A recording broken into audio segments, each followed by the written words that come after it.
Welcome, one and all, to the One-Shot Derby. Do do do do do do do do do do. I am suddenly a turn of the century Connie. Brandon, for one weekend a year, the Derby overlaps with the carnival. It's me, the proprietress. I'm like a proprietor, but I get paid less because I'm a woman. I like your staff that you have. Thank you. My uniform should have pants, but they won't let me wear them. What is the head of that animal on your staff? I've never seen that one before. It's a melange of many. Oh, no. See it in the cryptozoology tent. Wait a second. I pull off the proprietress's mask. It's Dr. Bertha Bone. No. Ah! The secret is that the animal is pistons. No. The animal's made out of pistons. Pistons. Welcome, one and all, to the end of the One-Shot Derby. A little experiment that we did that, from my perspective, guys, incredibly fun, and may or may not have revealed to me that I think the height of comedy is sickly Victorian children, if our audience's reactions have anything to teach me about what's successful in entertainment. I think that is true. Did you know the MCU? Entirely based around sickly Victorian children. Yeah. I mean, Steve Rogers, pre-serum, is a sickly Victorian child. Come on. And in Phase 5, Timothée Chalamet is going to play all of the characters. Tony Stark, canonically sickly Victorian child inside of mech suit. Yeah. Mm-hmm. Yeah, Black Widow, sickly Victorian child in a Russian orphanage. Yep. The Hulk. That's good. Sickly Victorian child. Yeah. On the inside. Comparatively. Yeah. Emotionally. It's very true. No, but players, Eric, you're included because you also were a player in the Derby. It was how me. was this experience for you? What's it been like? And how have you enjoyed seeing our wild ass creations DM make it into the world? As I've talked about many times, character creation is one of my favorite parts of tabletop RPGs. So this was a good month for Julia. Yay. It revealed a different secret that Julia thinks about all by herself. Yep, that's true. 100%. And as I've revealed previously, I'm lazy as shit. So when Misha edited these episodes, it was a good month for Brandon. Yay! Oh, I thought you were going to say, and that's why I stole directly from the Batman comics. That did happen. Just the names and the job. and the job. And the Actually, I came backstory. up with the job first, and then I was like, oh, this is just... Yep. I agree with Julia. Character creation is the best, especially when you're not playing Dungeons & Dragons. Man, D&D character creation is really hard, and every other system makes it a lot more fun just to, come up with a little guy who you're going to play with. Totally. And Monster of the Week is at least a little more fun because I feel like you pick the playbook first and then you kind of reverse engineer based on the archetypes that you're coming up with. So that's my personal opinion. So I'm glad that we got to do a bunch of just character creation processes, whether they were very established like in Fiasco or just a little hand-holdy like in the other two. And speaking of processes and what Brandon brought up in his classic tongue-in-cheek way, but actually is really important, this is the first time anybody but Brandon has ever edited a story episode of Join the Party. What was that like? I mean, we wouldn't have trusted anybody but dear Misha Stanton, senior editor at Multitude, friend of the show, voice of God in Camp-Paign 1, to come on board and do this. What was that like? I mean, weird, but you're definitely right. Misha is the only one I would trust doing this because not only is Misha the best editor I know, but also Misha's listened to, unless I'm mistaken, every episode of JTP. Yeah. And they're also very good at knowing what I want out of a thing before I ask for it, which is very nice. So yeah, I mean, I wouldn't trust it. Well, except for Julia, of course. But Thanks, Brandon. well, you're on the team, so I forget you're here. And Julia's been a ghost for only a few months now, so we're still trying to get used to that. Yeah, it's true. So yeah, I mean, I think outside of those two people, I don't think I would give it to. Oh my God, Julia's You going summoned into the ring. ghost. Julia's webcam is currently making it seem like she is a 90s ghost. She is the ring, yeah. We can only see her through CRT TVs, and Yeah. it's scary. But it's so intermittent, it's not predictable. So it's not like we can say, oh, Julie disappears into the void every few seconds or minutes. No, it's just every so often. It hasn't done this in a while, so Julia's a digital sickly Victorian ghost. yeah. Maybe. Yeah. Cool.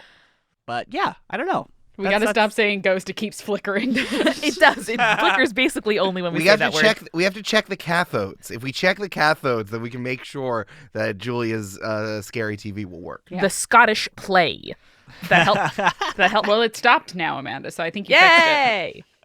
It was incredibly nice, for us all as a team to take some time off. We all did things for the holidays and for the new year, and Misha was a huge part of giving us the opportunity to do that because we recorded a bunch in advance, but then also could take time off and not spend our time off doing all these episodes. But also we've been hard at work on Camp-Paign 3, and Brandon's been spending lots of time figuring out the theme song.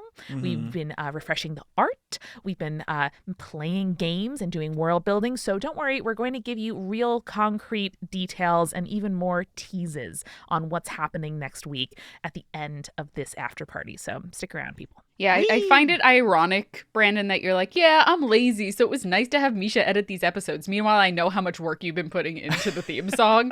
You haven't just been working away at that whole project. Yeah, but that's fun, Julia. So editing is just has to get done and is work. Yeah. You go. I get it. And don't worry, we will have a party planning episode on the Patreon in February where Eric and Brandon talk about how this went from a wouldn't it be funny if we made up blank as the theme song to how Eric, Brandon, and many others have made the theme song happen. It's our best yet. I'm going to just go ahead and say it. It is. When Brandon said we should do a blank, I'm like, a blank? A blank? And then in classic Eric fashion, 12 hours later, he had a pretty fully formed blank. So. I did. We were working on this. Here's the problem is that I reveal my creative process to Brandon. We visited Brampton in Seattle, and we were working on the blank. And Brandon was like, oh, we have to make these changes because of blah, blah, blah. I'm like, okay. And then I sat down in front of him and did it in 5 minutes. And I'm like, oh, I shouldn't have revealed that. This is how I do it. Yeah, you don't make any notes. We know it. This is like the world's worst Mad Lib. I know. I don't write down any notes, or I write down a lot of notes. Whatever the audience thinks is more interesting and good, I'm doing that. Yeah, exactly. Whatever gives me more praise from the audience, that's my DMing style. And the truth is the opposite. No. Yeah, it's like how in podcasting they say, picture your childhood kitchen. It's like that, but picture your creative process. And that's what Eric does. There you go. So, Eric, I do just want to plant in the listeners' minds. So, anytime you watch, a music video or something where, they're seeing, behind-the-scenes footage of studio, making of the song. So, imagine me and Eric, on a couch, chilling in the back of the studio or, smoking or something. And we're just yeah, man, that's a vibe, yeah. Just, imagine us doing that cool shit. Yeah, Rick Rubin is standing over there. Yeah, Yes. exactly. He looks like big, cool Socrates. Amazing. Well, folks, the audience, I think, enjoyed this one-shot derby because we have a ton of questions about the process as a whole and about these individual worlds and characters that we made. So let's turn first to our sweet, sickly Victorian children for Battle of the Brontes Plus, which we've souped up with some of our own mechanics. It's $6.99 a month. Exactly. I'm glad we've all agreed that the height of comedy is sickly Victorian children. This question comes in from Soup Dumpling, lovely parent and steward of Huck and Rusty. Amanda, I'd completely wiped the memory of Quince from my brain. Please tell me how much the movie healed or exacerbated your trauma of being the older sibling to twins. What is Quince? It was a Disney Channel original movie about an older sister who is the older sister to a set of quintuplets. Oh my God, incredible. 5 babies. Came out in 2000. Yes. At which time I was 8 and had newborn twin siblings merely. And my reaction was, this is better. That sounds worse. And I was greatly relieved. But no, it was incredibly funny to play siblings and sickly Victorian children. This was also our second time playing the game. As we mentioned at the top of the episode, we played it with a patron G, and it was so much fun. Team, how did we enjoy playing it the second time around? I think now that I knew what to expect of gameplay, it was easier for me to form a character off the randomization of the character creation process. I'll be honest, I usually don't like kind of randomized character creation because then I feel like I'm forced to like fit inside a box, and that's not the ideal like letting my brain go wild kind of thing. But Nobody puts Julia in a box. can't put me in a box, baby. But because one, the fact that we rolled twins was extremely funny, Brandon and I, and that helped me form the character a lot better. And also knowing what I would have to do in gameplay was the biggest thing for me. So that made character creation easier because I could figure out what path I could go down once we started playing. Very well put. Amanda, I'm gonna let you finish real quick, but I was just looking at the Quince movie and at the spoilers, I guess, sort of. I think it's a joke, but at the very end of the movie, she jokes that her mom is now pregnant again with septuplets. And the list sounds like someone you may recognize, and Billy, Carrie, Danny, Emma, Freddie, Grace. It's got the same cadence. No way. There it is. That's amazing. Eric, I also want to know about Welcome to the Sensibility Dome, which is the, what would you call it? Like a souped up or an added to an I call it an expansion. expansion in Battle of the Brontes. Yeah, I mean, like, the best part of our game with G was the character creation part and, like, inhabiting characters while we were actually playing the game. Yeah. So I just felt like doing something that was a little more formalized based on all this stuff. And there was also something about like being able to choose the birth order. I saw somewhere that someone said like the best part about making a tabletop RPG is coming up with a mechanic that will never happen, but you really want to make sure that it's codified. Yeah. And that's how I felt about the twins section, where I can't believe that happened. where you immediately call out if you're the good twin or the bad twin. And you guys did. We did. And you said different things. It was amazing. Yeah. So I was really excited about that, and just being able to work on some of this stuff was fun, and just like formalizing the silly Victorian or Austinian stuff was always nice. And like, you know, if someone gives me an idea, I will just write a tabletop RPG about it. So it was fun kind of just like fleshing it out around it. And like, you know how like Powered by the Apocalypse is the game system that like Monster Hearts and Masks and Monster of the Week is based off of. I feel like I'm taking the mechanics that I came up with in Clear Eyes Full Hearts and expanding it in so many different ways. And that's kind of what the main part of the gameplay is going to be, where like you play out a situation and then you do a scene, and the mechanic that I came up with is that everyone votes if it went good or bad. So I'm very excited to do this, just to use the gameplay that this gameplay system that I came up with for Clear Eye Full Hearts. But honestly, I would play all three, and just although this is the one that I like created the most for, I love it just as much as any of the other ones. Well, I think there was like it had the most room for expansion than the other ones did. Like this one was definitely sort of like a blank canvas for you to paint upon. Yeah, for sure. The one pagers, when I was coming up with what we were going to do for the one-shot derby, and we were probably going to have a question about how that all came together. Yes. Was like, I want to do a bunch of one-pagers, but inherently one-pagers are not about character creation. You can't write all that stuff down there. Right. Grant Howard is like, you're a bear, roll a d6. Figure it Get out. the fuck Yeah. out of here. So I'd really doing this expansion was trying to formalize it on the same level as Fiasco and Inspectors, which has like a formal character creation process. We, of course, then played Fiasco, which was, for me, the game I knew least about, the only one that I personally had not played before, and the one whose fan art I must say I enjoyed the most. So thank you, Left Hand, for doing that.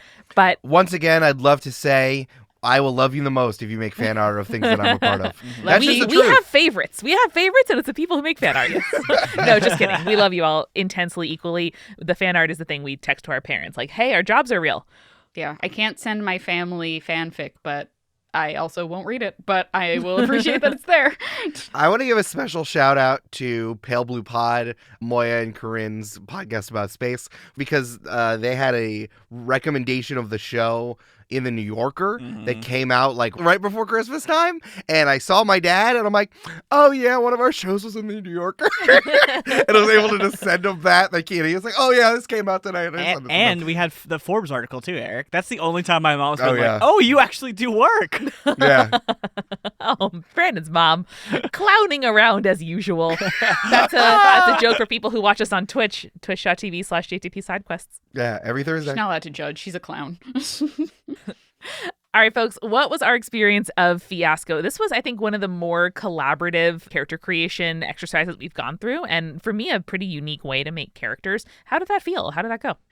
I really liked the collaborative nature and being able to suggest to other people or also pose to other people their relationships and the ties that we have and stuff. Like, I don't think we would have gotten to penguin smuggling if it hadn't been a creative endeavor where we're like, there's a dead, sick penguin in this box, and why is it there and why are we concerned about it? And it was just very fun. It was a really fun time. I loved it. It felt like almost like a formalized yes and exercise, like where it's like you're forced to say yes and in a good way. Like you can't disagree with someone's thing that they rolled and decided, which is wonderful because then we end up in the weirdest spots and the most interesting spots, I think. But yeah, I had a blast doing this one. I think this is probably my favorite creation one, at least. This one had my favorite moment, which was Brandon making me and Amanda exes. That was so and good, Brandon was like, so "Oh, you fuckers, you have a bad relationship." And the card was like, "Because something weird has happened." I'm like, "Yeah, because the guy I hang out with all the time is being a real fucking weirdo. That's you. You're doing that to yourself." That's the thing about it. It was like a weird like trust exercise of like, do you want to screw over your compatriots or like give them a gift or what do you want to do? And it struck me as a really good exercise for some, like, we have, many years of collaborating together under our belts and like know each other well. And we also have the almost like shared mission of we're here to make interesting entertainment, not to like extract all of the personal fun I can out of our play sessions. And I think this is a really useful way to see physically how your choices impact the fun that all of you are going to have together. Like you see, on Games and Feelings, other great Multitude podcasts you should listen to. There are questions sometimes of like this person, feels like they're acting selfishly at the table or, the thing they're trying to do and like wrench the whole game in a different direction, like grab the steering wheel and turn it to where they want to go versus saying, where are all of us trying to go together? And having that limited pool of dice, knowing that my choice necessarily takes something away from somebody else. But I also have a chance to like discuss, make a good move for all of us, say, no, I really care about this. Or, hey, Julie, it would be really funny. Was easy to me, but I can see that being a really eye-opening experience for others. Totally. If, playing a game of Fiasco as a prelude to some other kind of like longer form, less structured campaign of a different game, could be really useful. Fiasco was interesting because it was the game that I think has the most fun. Oh, what if you did this? Which we cut out a lot because it's not fun to hear someone float an idea and have it get shot down or changed and maybe it only stays 20% or just accepted and someone else's idea is then becomes someone's whole character. Like hearing that out, and I think when we figured out whether or not it was funny if whales killing people, if it was funny enough if whales killed people or not, like I'm glad we had that on microphone. But Fiasco was the only place where I would have wanted to keep that. Necessarily, because it's like, hey, do we think this is funny? Is this enough to put in our character? Is government like black sites funny enough? Is a radioactive penguins or sick penguins, is that funny enough? It feels like only something you could do in Fiasco. Yeah, like me begging Brandon, please have the DVD of the thing you did, please. Which it didn't end up happening, but it was funny to talk about. It was funny to have that conversation about whether or not we wanted that DVD of the crime. It was so good. I forgot about that until just now, Julie. Yep. Yeah. It's almost like it was two sides of the same coin. Like Fiasco is funny for what we wanted to do, but I think we were very much on the same page just from the vibes of Inspectors and Battle of the Brontes in that it's much more focused. Like we're being some Victorian children and we are being some fucking 90s early aughts slackers being ghost hunters. Like sometimes tabletop RPGs just make you make the specific type of media, and sometimes tabletop RPGs make you figure out something in a genre milieu. And those were the two differences that I think we were looking at. Yeah, and that started with, choosing our setting for Fiasco, which we did together and read through some of the options that the game presents and then decided together on this one set in Antarctica because it felt like the most interesting complement to Inspectors and Battle of the Brontes. So that begins from then, where nobody, I guess you could have a campaign where somebody just says, this is the one we're doing, but we got to choose that together and then really, lean into the genre tropes that the game is asking us to pursue. Yeah. Sure. Yeah, which we did. I don't think we did on Mike, right? When we look through, there are hundreds and hundreds of settings for Fiasco, which is very cool. Yeah. The issue with Fiasco, I think we touched on this, was you got to just take the prompts as they are unless you make up the whole thing yourself. Right. So there's so many homebrewed ones which are not great, and then you're locked into it. Also, fucking watching Tabletop, the YouTube video, was so funny. Yeah. And it's no, I don't want to do Will Wheaton's 1970s New York City one. I'm sorry. So it was wading through and finding the thing we actually wanted to do with the prompts that were written in this playbook. Is you really are locked in to the suggestions that are written down. I feel we were all on the same page there. Yeah. Yeah, there's no trade 2 roles for a homebrew. You could, but that's not what the game is asking you to do. And I think this whole derby is sort of a trust fall into the mechanics of different games, which, hey, different game mechanics create different kinds of stories. And it was super fun to do. Mm-hmm. Yeah. We also did kind of mush the options for the ice a little bit. For example, we were we don't want to do any of these drug ones. The fucking hoodlums. Yeah. Man, this is what we get for playing Turn of the Century to tabletop RPGs, right? Turn of the century. Yeah, Brandon, they're all were. steam powered. Yeah. Didn't we all talk like this in the early 2000s? Yeah. But speaking of Antarctica, we got some Antarctica hot goss from listener Miriam. Eric, do you want to share this?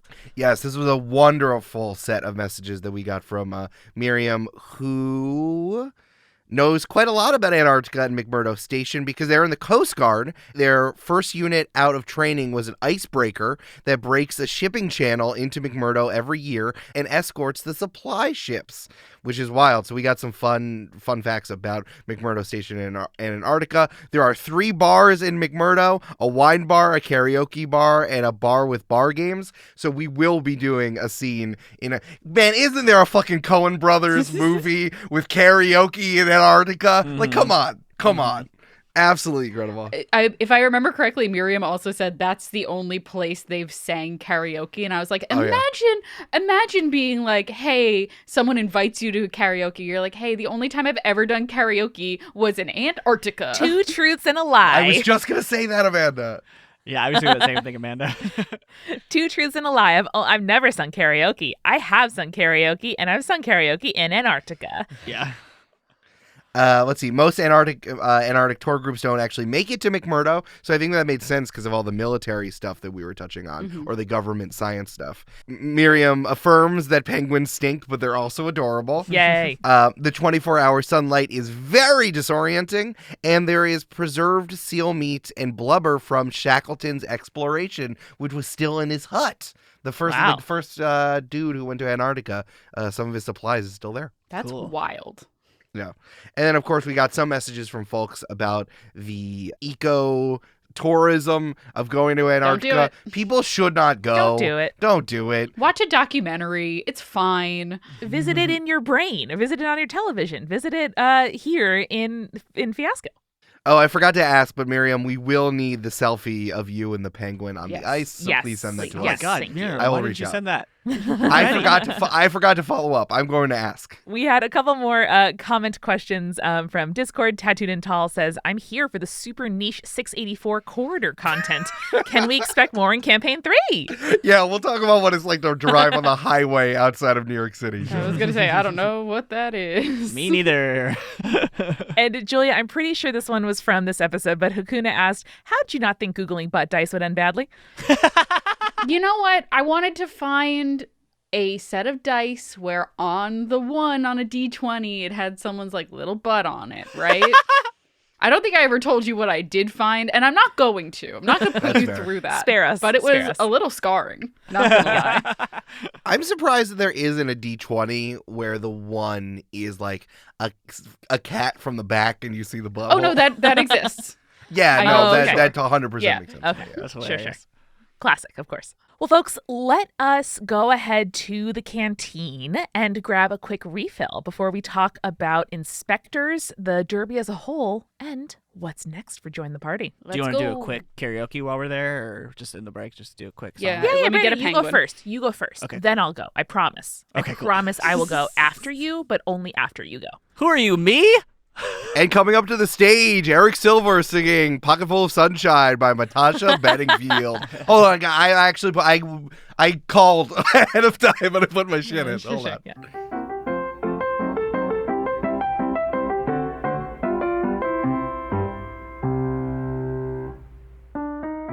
Hey, it's Amanda.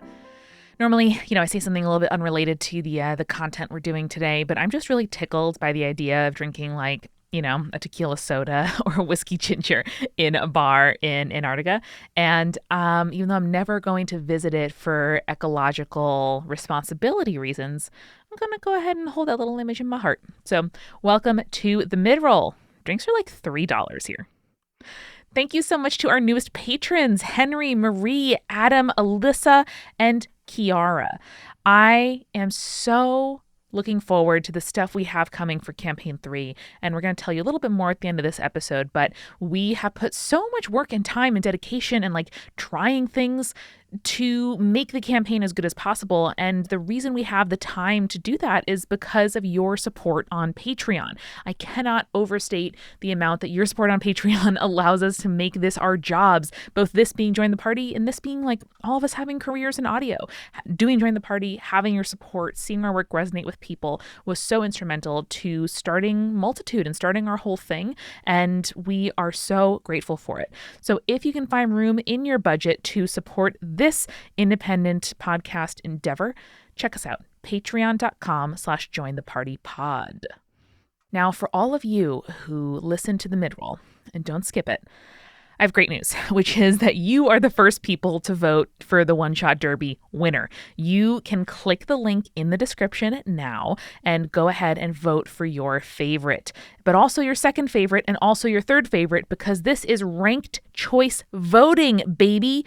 Basically, if you're voting between more than two things, ranked choice voting is what you should be voting, despite what the government says. So you essentially select your first favorite, your second favorite, and your third favorite. Then we add it all up with some pretty simple math to figure out which one shot will win.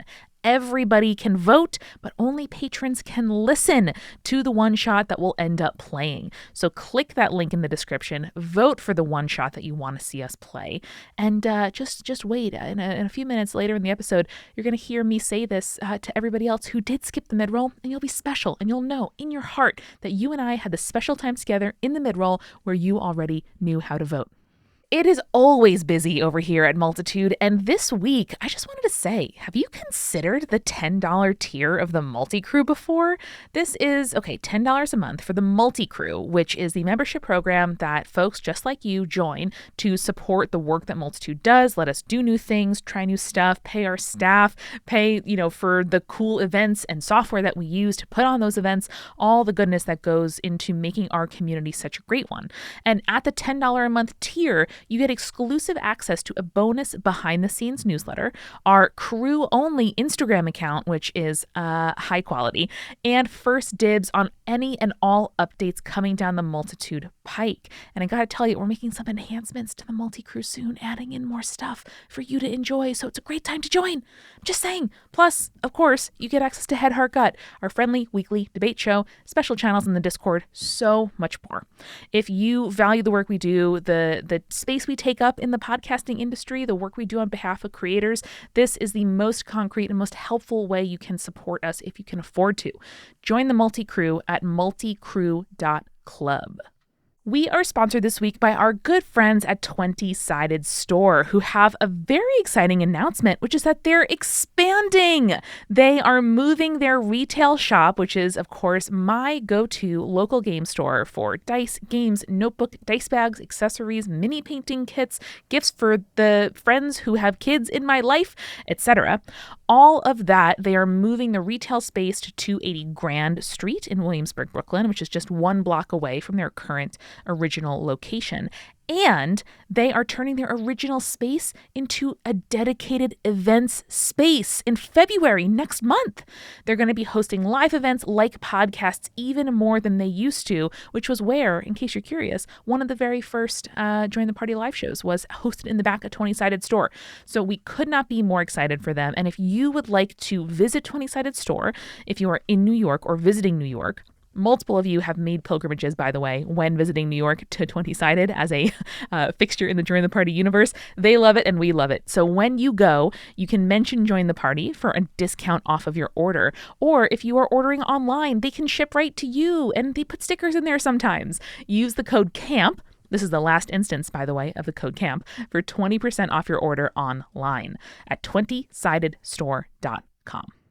We are also sponsored this week by Battling Blades. They design and sell high-quality swords, axes, machetes, and knives. They strive to design and create products with the highest quality metals, bone, wood, and leather. And let me tell you, Julia has a sword, Eric has an axe, and Brandon and I have a mezzaluna, like a pizza cutter, that could clearly be a weapon. They are truly incredible, and they also offer customization options, so you can engrave the sheath or the blade of the thing that you're ordering. And by the way, they have so much more than weapons. They also have armor, shields, and helmets, so whether you want to decorate or look badass or just own a cool thing or really get into character, they're a great place to do it. For 20% off your Battling Blades order, go to battlingblades.com and enter code JOINTHEPARTY at checkout.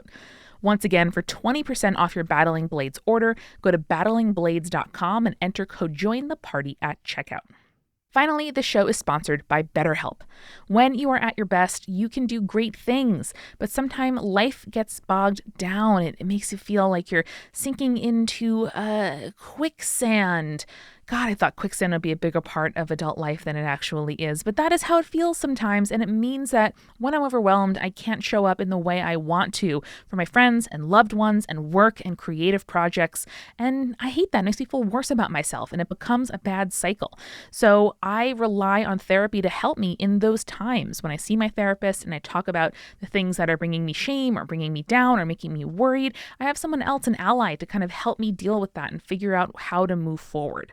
BetterHelp is convenient, flexible, affordable, and entirely online. So if finding therapy near you is a hassle, seriously try BetterHelp. Give it a go. So if you want to live a more empowered life, therapy can help get you there.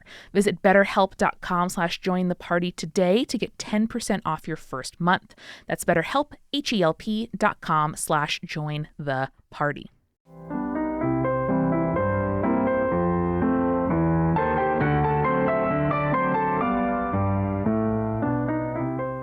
Take me away! A secret place! Guys, they have astronaut ice cream on Antarctica. I brought some back for you. Ooh. It's freeze dried. Do you get it? Because it's cold. But That's the joke. Good Shout job. out to Dippin' Dots. Good job. While you were karaokeing, I got this, Brandon, but now I have brain freeze. I can't sing. Sorry. ooh, okay. I think that happens. I got a pocket full of sunshine. I got a love and I know that it's all mine. Oh. Ooh, wow. I thought that was Rihanna in my head for a second. I mean, it was It all has some umbrella vibes. yeah, it's all that mélange in that time. That has real Pendant de Replay vibes. Yeah, it's fun. All right, folks, let us turn to our most recent Derby entrant, and I think kind of my favorite. Well, we'll talk about if we have favorites. Wow, but Amanda this pulling one, a favorite. I know this one really, really stood out to me. My favorite is still fan artists. Can confirm. This is, of course, Inspectors, where Amelia Ashes, Claire McLeod, Ben Reeves, aka Beeves, and Gray Dixon are ghost hunters together in our newly franchised ex-mom and pop shop, ghosts.net. Just gotta live out loud, bro. Julie just shook her head, and I don't know if it was about my character name, but if it was, I'm offended. It was. I also had to ask you recently how to spell it for the transcript, and I was like, please, maybe say Dixon. And you're like, nope. Nope, it's just Dixon. I'm like, great, cool, I guess. We did have lots of requests for Gotta Live Out Loud Bro merch. Eric, do you care to comment? No, I choose not to comment. I will say, I don't like to toot my own horn, but my joke about the Catholic Church, Our Lady of Perpetual Moments, it really stood out to me in that episode. And it had, I think, my favorite moment on the show, perhaps all year, not 2023, but like the last 12 months, which was, again, tooting my own horn, Pipney, pre-iPhone, post 9/11. I thought you were going to say, love you, Claire, hate your dad. That, Julia, that's run-of-the-mill funny. Pre-iPhone, post 9/11 is like a graduate thesis. Incredible. Yeah. This is the most, as the kids on Tumblr say, unhinged one that we've done. The most chaotic. Tell us, Eric, I how don't was this know. for I you? think Battle of the Brontes was pretty chaotic. Yeah. Amanda Structured. screaming, Mommy, they're fighting again.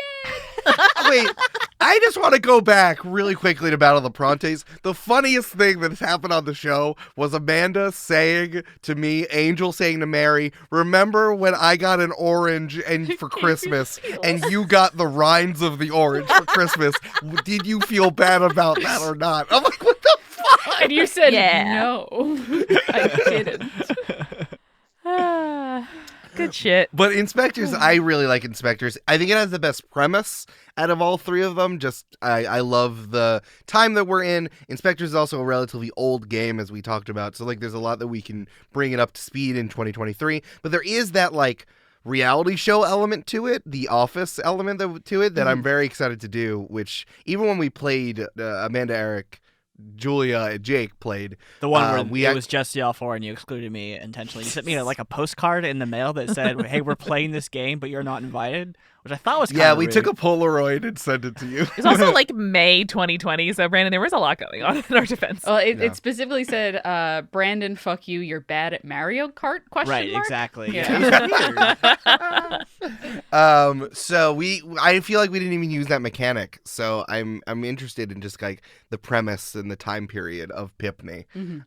Thank you. So I really want to see what ends up shaking out, even though it has kind of like the clunkiest game mechanics. Like, I want to play in the world the most. I want to play the game the least. Sure. For the listener, Eric is using verbiage that makes it seem like we've decided to play that one. It's not. That is up to you.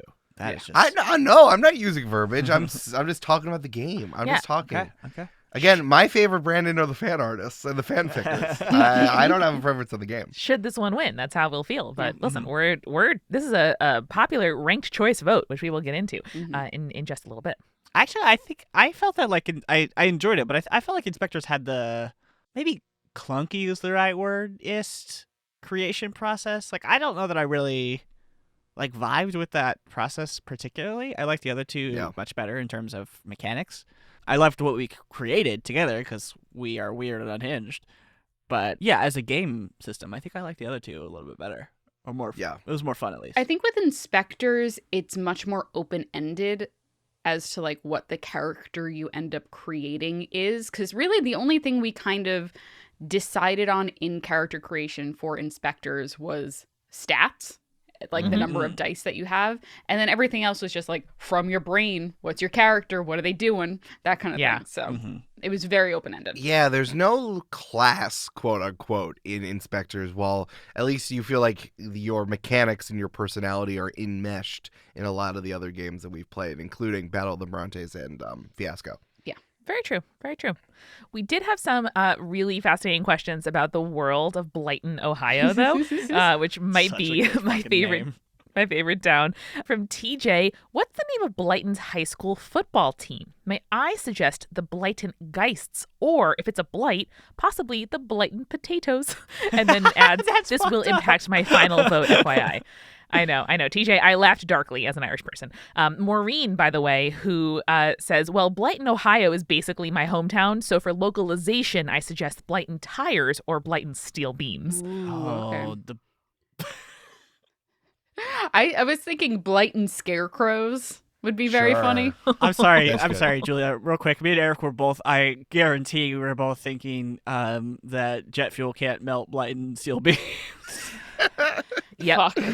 Sure. We can't keep making 9/11 jokes in these episodes. We simply can't. Julia, it's in the zeitgeist. It's Pipney period. Get it? It's the Before zeitgeist, like the 9/11. movie that said that you can't melt steel beams. I think that TJ got it in the first message. I'm just going to build on it. It is the Blighton fighting Spuds. You're right. Oh, that's great. Because, listen, as the sportiest person here, you got to be able to render out the single syllable name. Oh, sure. So I feel like Potatoes doesn't have it, so it would be Spuds, but we can add fighting to it to make them scarier. Spuds. Exactly. Spuds is just incredible. I love that. Yeah.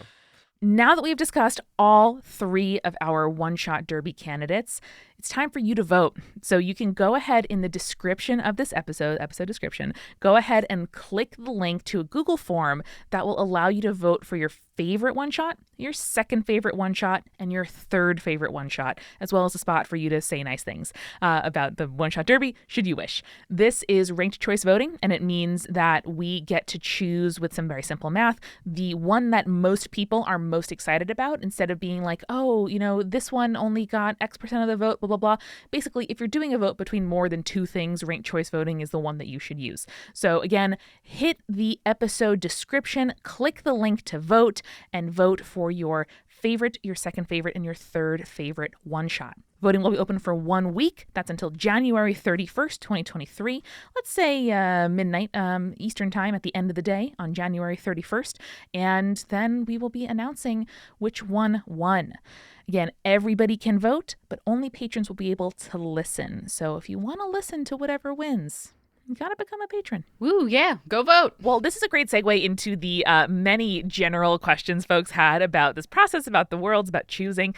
Cat Owl specifically says, how are we supposed to choose between 1, Julia as the bad twin who invented/predicted Victorian flower language in the Regency era, who's benevolently haunted by sickly good twin Brandon?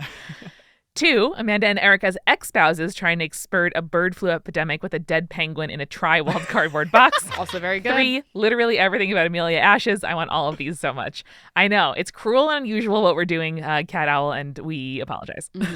I make no apologies. Choose your favorites. Kill your darlings. I was telling Jake about the character that I made for Fiasco. I told him about all the characters, but specifically I was explaining like there's the character of Mackenzie Newport to him, and he's like, she sounds bad. I was like, yeah, she is. It's like, yeah, Jake, you know all the movies you love? It's like that. Yeah. I tried to explain. I'm like, no, it's like a movie. Like, she's a very like complicated character. He's like, she's smuggling birds. No one should own a bird. I'm like, you're right, baby. No one should own a bird. No one should Tell own a Jake bird. it was a Coen Brothers movie? Because he would get that. Yeah, I he's did. very cinema literate. Yeah. Julia, can you please cross-stitch the phrase, no one should own a bird?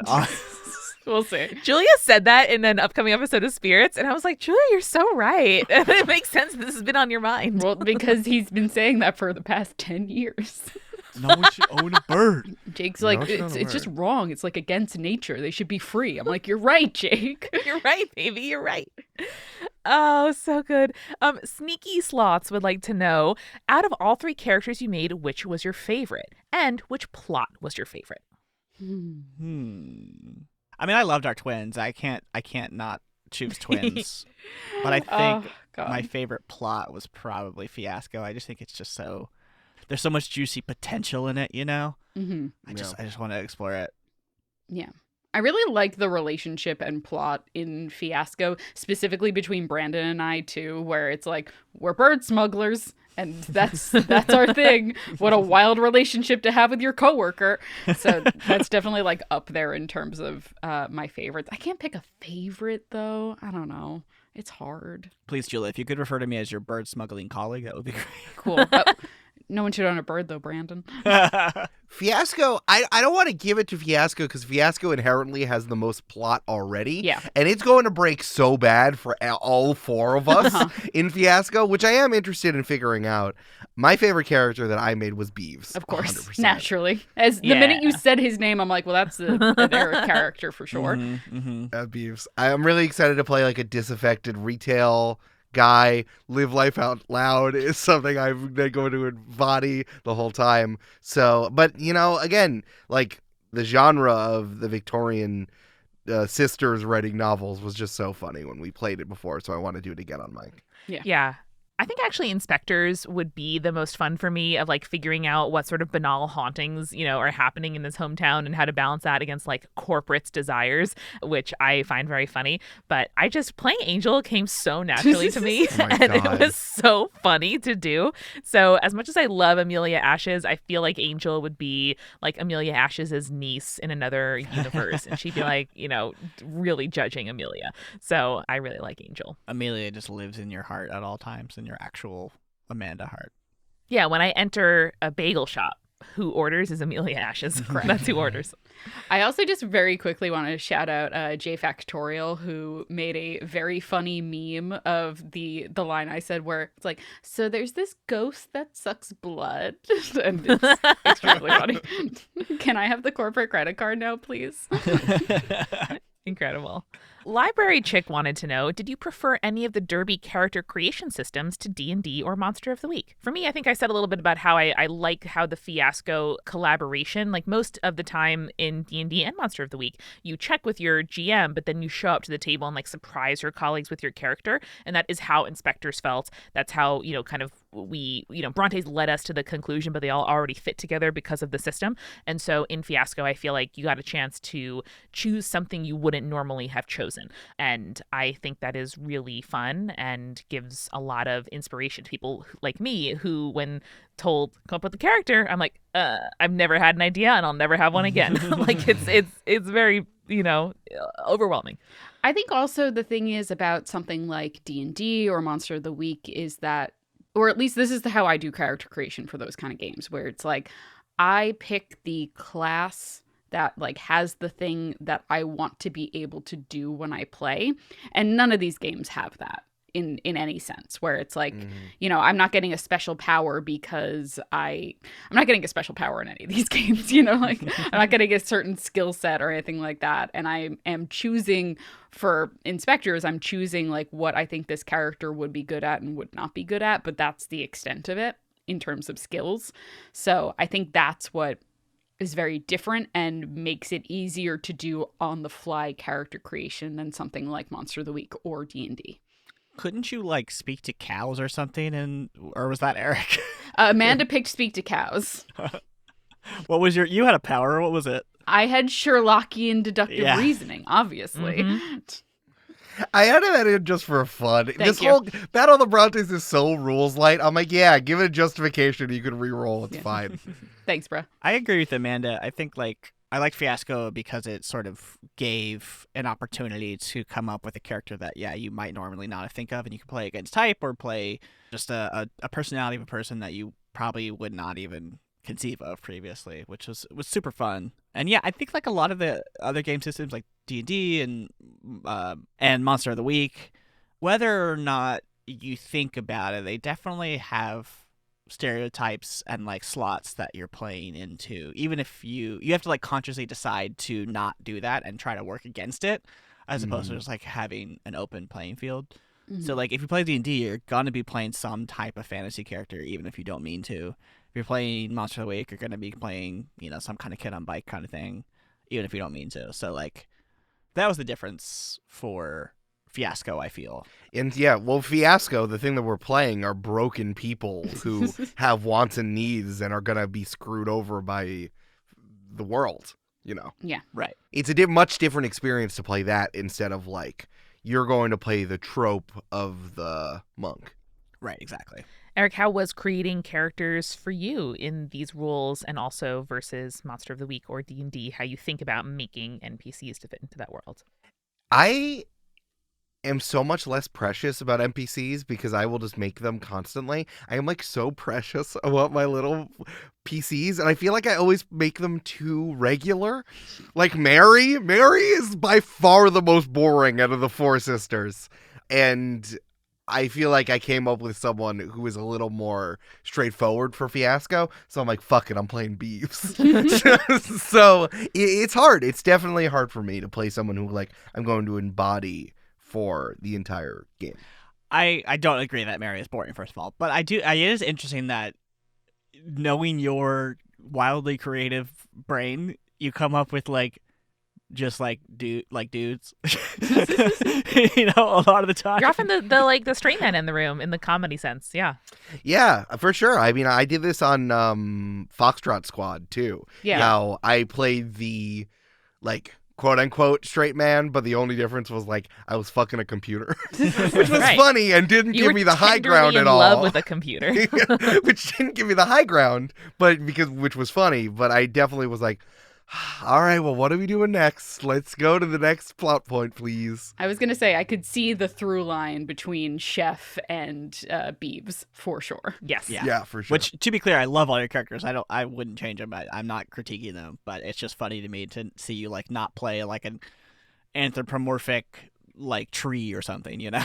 I don't know, and like I don't think we do this, but you know, I've seen so many actual play stuff now. It's like either you play a team player or you play someone that you think everyone's gonna make fan art of.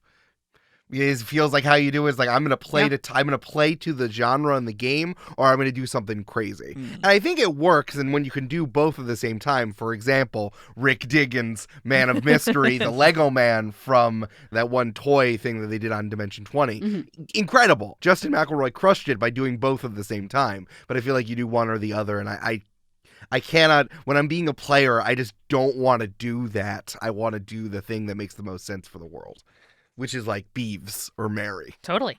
Carl's actually wants to know, will any of the chosen or not chosen one-shot characters show up as NPCs in Campaign 3? Absolutely not. They're dead. Whoever you don't choose dies. You don't vote for them, they die. No!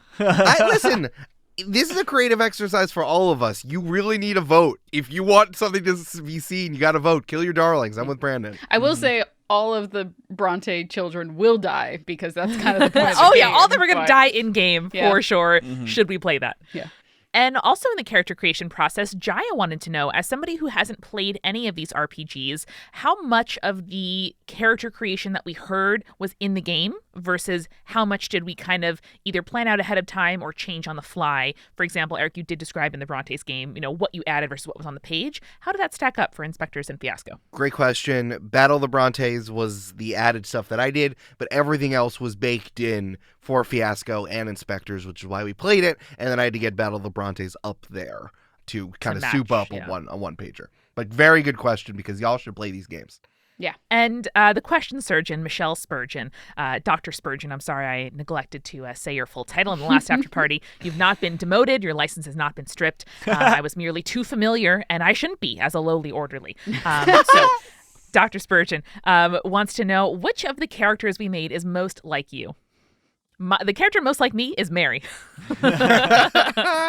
Oh man, good question. I guess it's Mackenzie Newport, but that doesn't bode well for me, does it? Mine was definitely Marty Beans, I think. Yeah. Definitely the most likely me, but I'm excited for Marty Beans to, like, you know, he's going to be the one who is, like, crusading for the truth, and bad things are going to happen to him. So I'm very excited about that. Should we play it? If we play I if love we that end up you playing use like present tense for all these games. Like these worlds are right now poised, continuing until we choose to close them. You know? Hello, it is me, Mr. Doctor Strange. Oh, I no. am holding all three portals open, and any of the three can happen. I was going to call it Schrodinger's one-shot, but okay, Doctor Strange, whatever. You know, Julia, we didn't consider making that the name of the derby, and I feel like we fucked up. Yeah, but then we all would have had to make Russian, German accents. Where are you from? Probably. Oh, that's Benedict Cumberbatch doing an American accent. Oh, no, I she, got no, that. she I meant meant Schrodinger. Oh, I think German. I think we would all have to do German accents. Probably. Anyway. sorry. Brandon, you go. I don't know. I don't know myself, so y'all pick. Well, who am I most like? I don't think that's how Brandon does character creation. Yeah. Brandon never makes a character like him. Yeah. Like, Milo was like a fan cast of himself, you know? In an anime. But yeah, like anime, but like that's not how Brandon does character creation. Brandon, it's Amber Jill. There you go. There's your Thank answer. Oh, sure. It's amateur.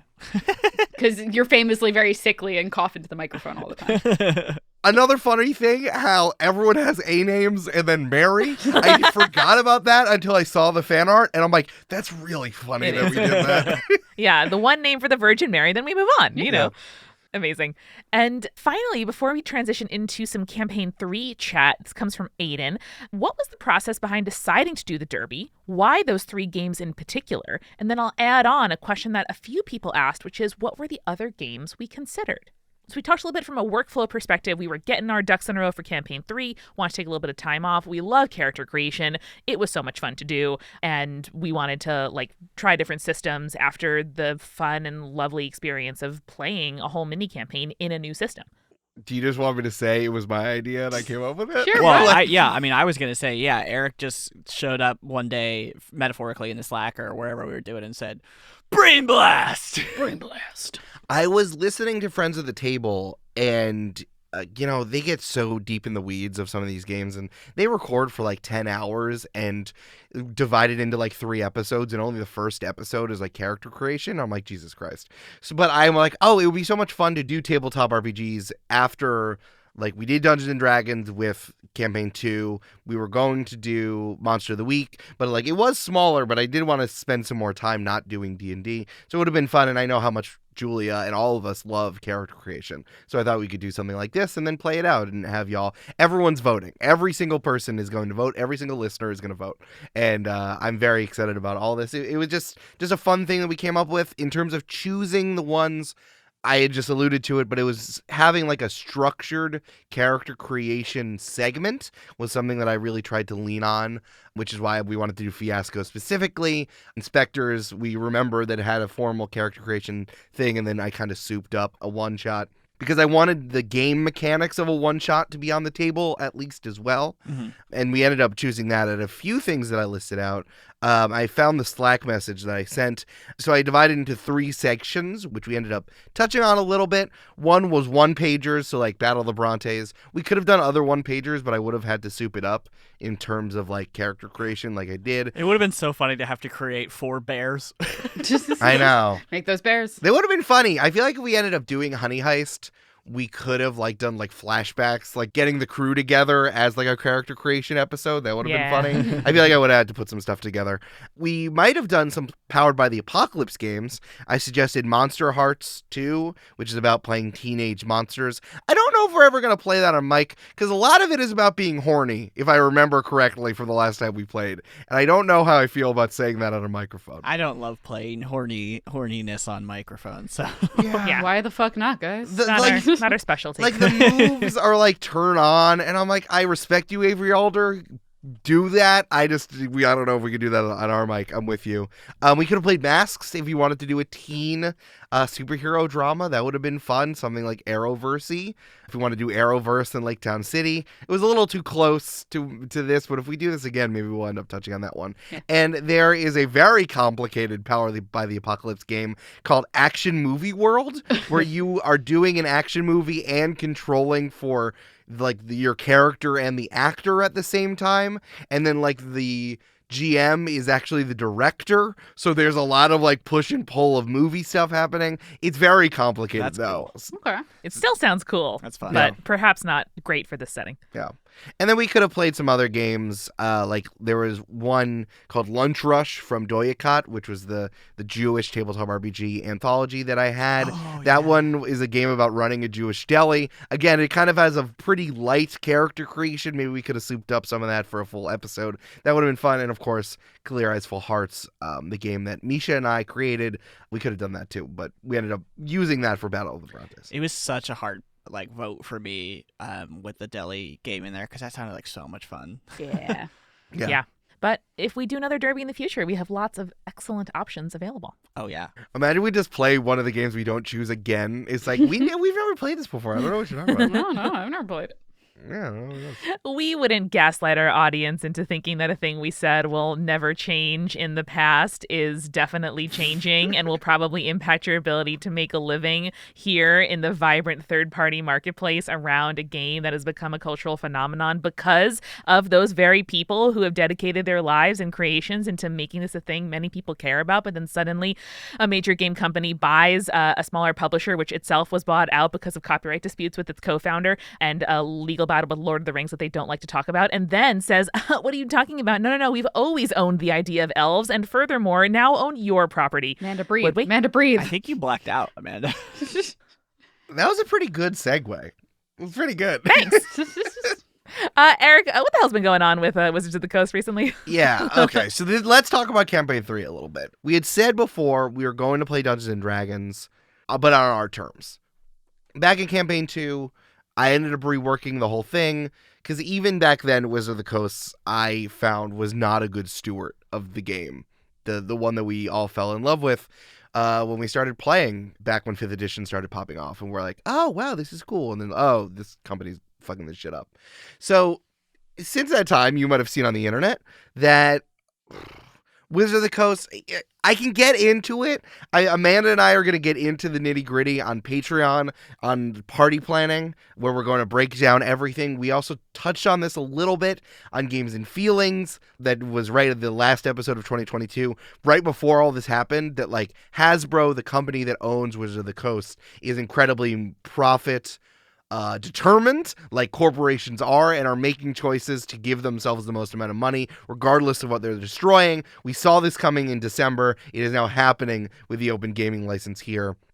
Basically, very short, the open gaming license allows third-party people to make D&D content and sell it. So, like the stuff that I did for No Capes, for example, or Valda's Spire of Secrets, or any of the people that you might have supported on Kickstarter, or buy anything else that's not on DM's Guild. Like, that is what is being debated right now. And Wizards of the Coast wants to squeeze everything really hard because they want more money to validate the purchase. Hasbro wants to validate the purchase of Wizards of the Coast. Yeah. And they also want to validate the existence of D&D Beyond, which was a separate company that they bought for a lot of money that allows you to play D&D online, quote unquote, officially. And they're trying to like soup that up and make sure that that is a profit center. So instead, they're destroying everything else to allow that to happen. To that point, how this affects us. First of all, Join the Party is not affected. As a podcast, it is under a separate policy.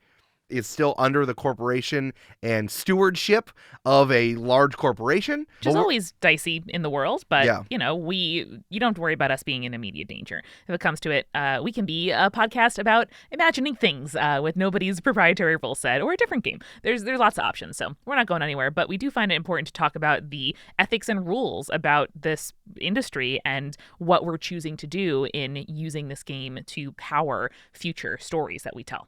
Mm-hmm. Yeah. So with Campaign 3, we're not going to stop being critical of Wizards of the Coast. Like, I've been doing this since the show started, since, remember, all the way back in 2020 when, like, they were like, hey, we're finally changing the slurs that are in Curse of Strahd. They're called Romani people. And remember, like, this has been happening for a very long time. There were tons of workers' issues. They were selling a game called Oriental Adventures for a really long time. This has popped up a lot, and there are a lot of newspapers. Just Google D&D racist. Like, you'll see all of the major newspapers that have been writing art. Like, NPR covered this week about this, which is wild. Like, this has been happening a lot, and it's coming to a head with the OGL, with a lot of people mobilizing and saying that they can't be pushed around by a corporation. We're going to continue to be outspoken critics of Wizards of the Coast. We are playing Dungeons & Dragons because no corporation gets to take away the game that we want to play just because they own it. It is to the benefit of the company if we think that D&D the brand and D&D the game is the same. They want you to think that they own it and they can do whatever they want with it, and there's no other way to play it other than the official way that you will have to give them like $30 for the beautiful opportunity to play it in the way they want you to play it, right? There are PDFs all over the internet, baby. You can play D&D, make it your own, queer it, transit, fuck it up in all of the ways that you want to without giving them a dime. As we like to say, yo ho, pirate's life for me. We're Buccaneers, and I truly don't remember the last time that I've paid for Dungeons & Dragons content. I don't think I've ever paid for Dungeons & Dragons content. Yeah, maybe one player's handbook from 20-Sided Store, but that's more about supporting a local business. We were business. supporting 20-Sided Store, and go visit it if you're in Brooklyn, New York, but other than that, I have not paid for it. We have not paid for it because, fuck them. Yeah. That, to me, from a business perspective, is what is so frustrating about, like, listen, I talked about it on Games and Feelings, but, like, it's in, like Hasbro says, we want to extract more money from the people playing this game. And we are the ones who give it cultural credence, us caring about it and, explain to our friends what this is, taking them on an adventure, building beautiful worlds for them. They don't get to claim that all of that work is giving their company value. It doesn't. It's our thing that we made, our creative value, our heart and soul and life and memories and tattoos and like all the things that we love and pour into these games that we make for and with each other.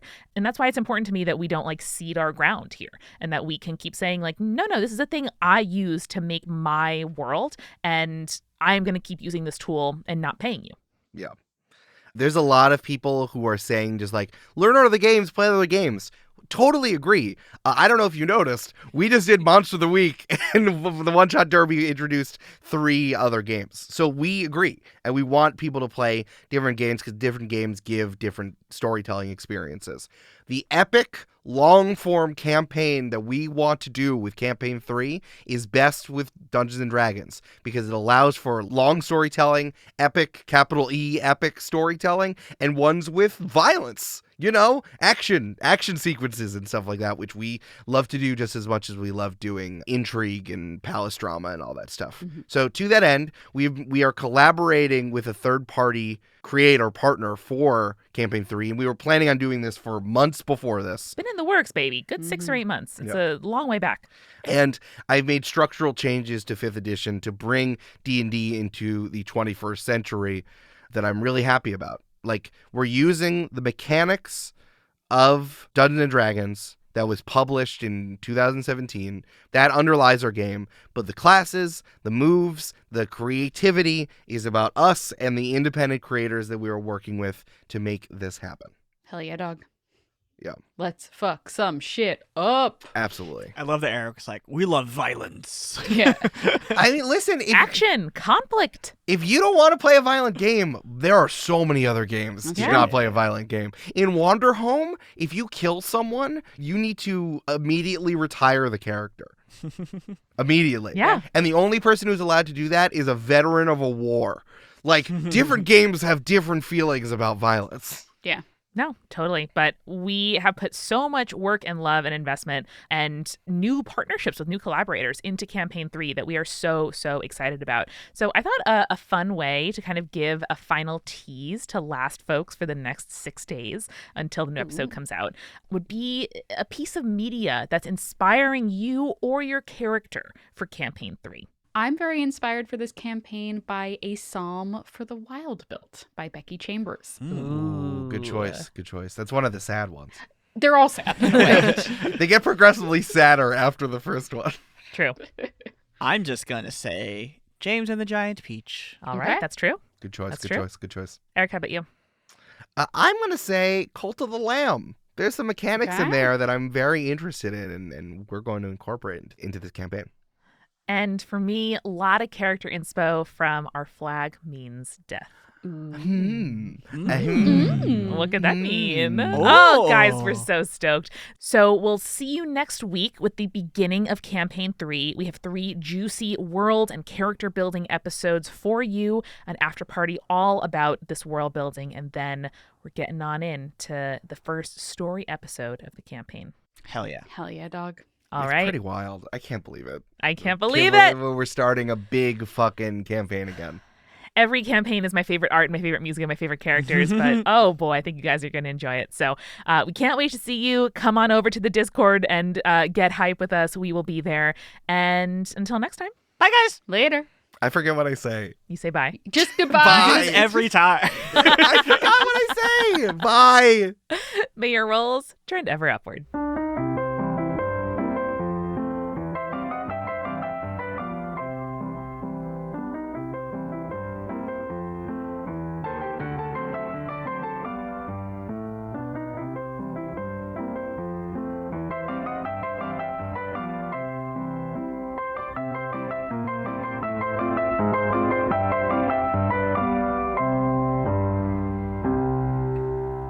Rolling. Anybody else? Wait, what was the name of the guy? What was the name of the host of the One Shot Derby? Scoot Oh. McGarry. Scoot McGarry. Don't worry, Yeah. guys. I edited so many of those transcripts. I had to make sure Scoot was spelled the same way every time. Yeah, Yeah. son of Jeremy McGarry. Yeah. Okay. Let me Jeremy Amanda Jr. wrote a and note. Jeremy Amanda wrote Sr. a note. And I'm looking at Amanda's notes, and it's Eric is Scoop McGarry, Jeremy McGarry's son. And also the father of Jeremy Jr., which is not Right, Junior, father but of Jeremy Senior, sorry. Jr. They're both dead in different wars. Yes. Yeah, Julia, that came later in the canon, Sorry. so my notes are sequential. Okay, I let got me you. count for Julia. I forgot that this was a thing. I know, Now I to had it in think. my Hold brain on. and I Gave totally you forgot guys it. Hold on. 48 hours. I know, but I forgot.